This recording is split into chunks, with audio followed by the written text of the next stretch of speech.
Doug Gottlieb is backwards hat guy. He's photobombing all the interviews, and he's wearing a backwards hat. How do you feel about that? Very discouraging, frankly. Winners don't do that. We need to send him a message. Christine with the news. No. Turn on the news. This is the Herdline News. There's a report coming out that Alex Guerrero and Bill Belichick actually high-fived each other after the ESPN story came out about their rift, and that they were actually cool with it, and they were happy, and that Guerrero said that Belichick told him, "We made news today." Are you buying this, or do you think that they're just trying to sell us that they're actually okay? This is a great question by you, because I think the rift has always been Kraft, Belichick. I think the Guerrero thing, it was one of those minor inconveniences for Bill. It was like a pain in the arse. It was like, hey, listen, we got to... Here's what I think happened. Bill went up to Guerrero at some point this year and said, listen, I love you. I've let you on the plane. I've done everything. The medical staff is constantly chirping at me. I just don't want this thing to get ugly. So I think it's one of those things you spend about an hour on. And I do think he probably said, listen, I'm going to ban you on the team plane because the staff is complaining. But I've always thought that's secondary to the Kraft said you can't trade Brady. That, to me, is the overarching umbrella controversy. Guerrero's just the thing that you and I have twice a week. A tedious, minor pain in the butt you got to get solved quickly. You and I have this? Well, I mean, no. Not you and I personally, but okay. It's one of those things in your life, like, my brother did this, or mom did that, or neighbor did but that. But then you're cool the next day. Yeah. The other thing, Kraft, is your boss is mad at you. That's a month-long thing. That's a bigger problem. And I don't even think that Belichick really minds the controversy. I think it kind of works for him.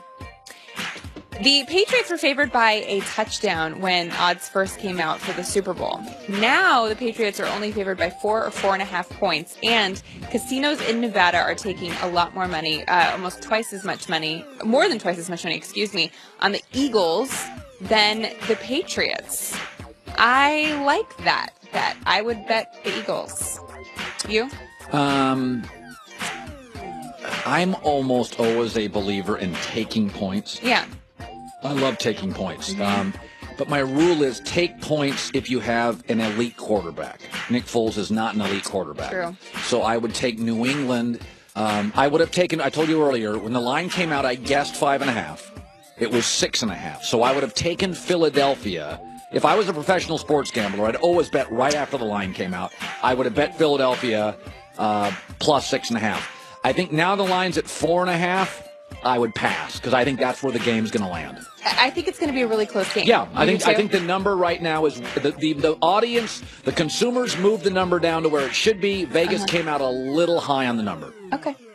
And finally, Isaiah Thomas is saying that he is not playing at 100%. He's only playing at 75 to 80%. Yeah. And this is coming after the Cavs had a double-digit loss to the Pistons on Tuesday.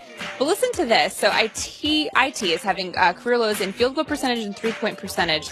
And he has a minus 7.7 when he's on the court. So he's not doing so well. I understand it. He's coming back from injury.